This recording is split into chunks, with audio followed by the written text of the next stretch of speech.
육신의 생각과 성령의 생각이라는 제목으로 하나님 말씀 선포합니다. 로마서 말씀의 저자는 사도 바울입니다. 사도 바울이 말하고 기록은 서기 더디오가 받아서 적었지요. 기록 연대는 제3차 전도여행 말기 때로 추정합니다.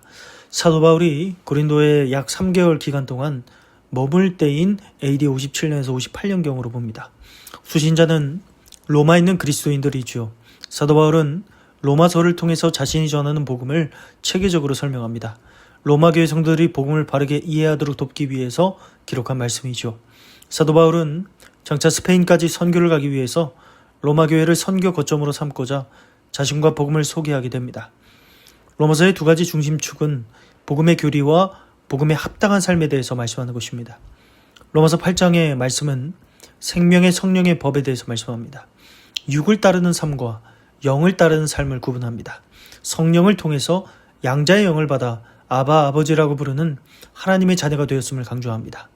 현재의 고난과 장차 나타날 영광을 비교하면서 합력하여 선을 이루시는 하나님의 섭리와 구원의 계획에 대해서 말씀합니다. 하나님의 변함없는 사랑에 대한 절대적 확신으로 로마서 8장의 말씀이 마무리됩니다. 우리는 하나님을 향한 영의 생각을 해야 됩니다. 육의 생각과 영의 생각이라는 것은 존재 상태를 규정하는 마음의 방향이지요. 육의 생각은 헬라어로 프로네마테스 사르코스입니다. 단순한 한두 가지 생각이 아니라 육이 빚어내는 지속적인 마음가짐, 성향, 지향을 뜻하는 것이죠.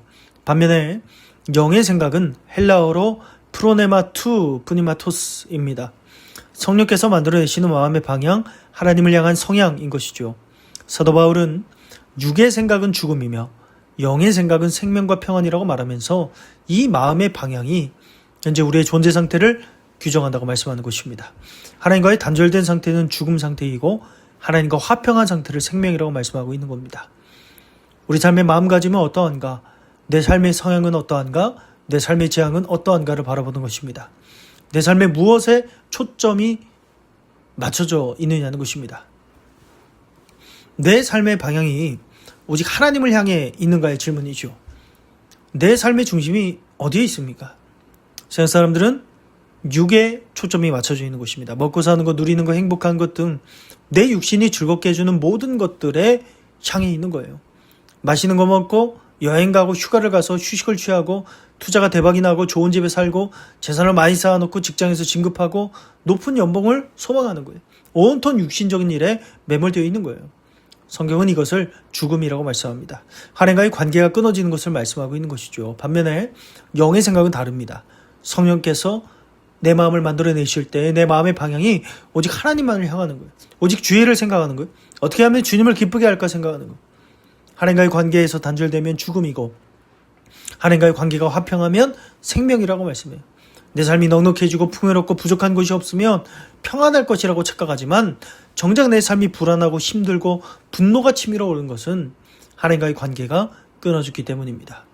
하나님과의 관계가 화평한 사람이 어떻게 분기탱천하고 불평불만이 가득하고 이기적인 삶을 살 수 있겠습니까? 육체적인 욕망에 사로잡힌 사람이에요. 하나님과의 관계가 있는 사람은 반드시 화평이 임재할 것이라고 말씀하는 거예요. 성령님께서 내 마음이 하나님을 향하도록 만들어주시고 내 마음이 화평해지는 은혜의 역사가 일어나게 될 줄로 믿습니다.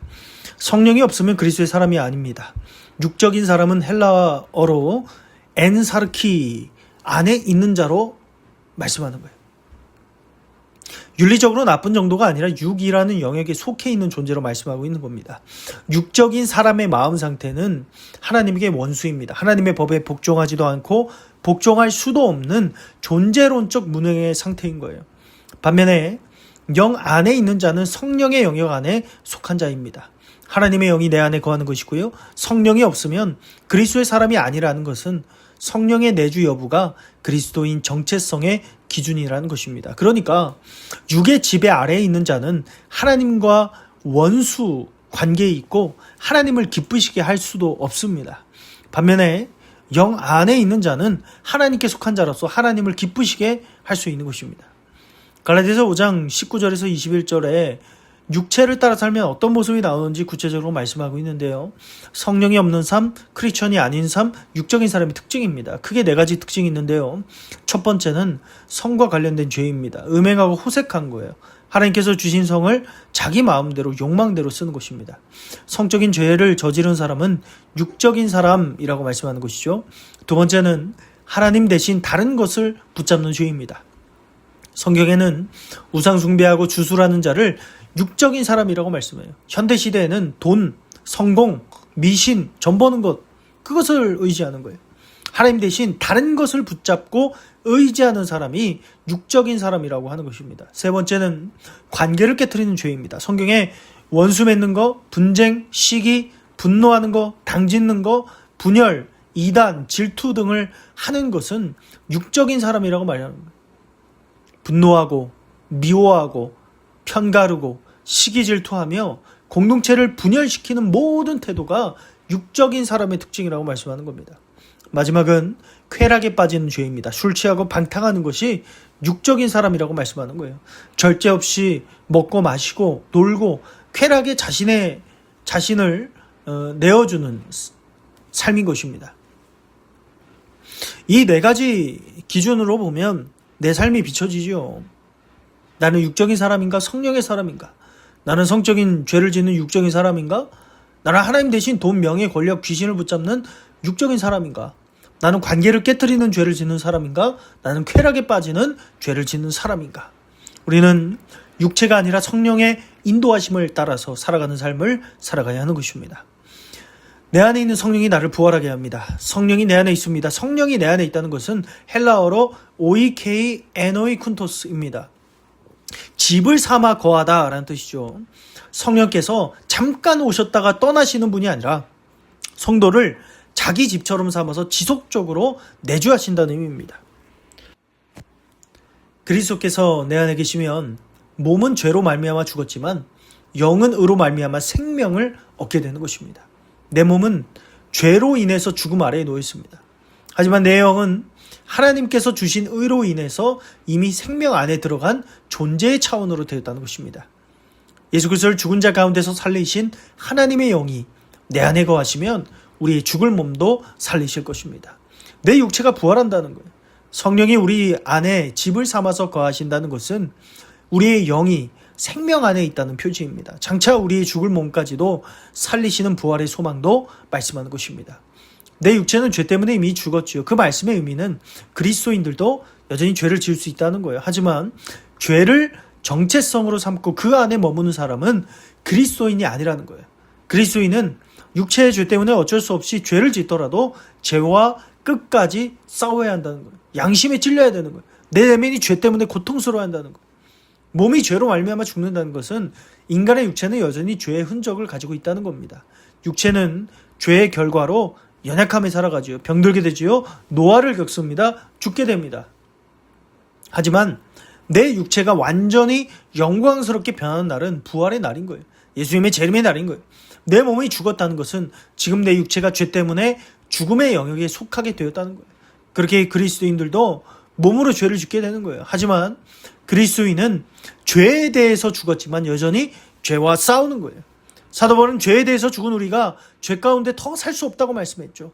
죄에 대해서 죽은 자라고 말씀해요. 이 말씀의 의미는 그리스도인은 죄의 종으로 살던 옛사람은 이미 예수 그리스도의 십자가의 복음으로 끝났고 더 이상 죄가 주인된 삶을 살 수 없다는 것입니다.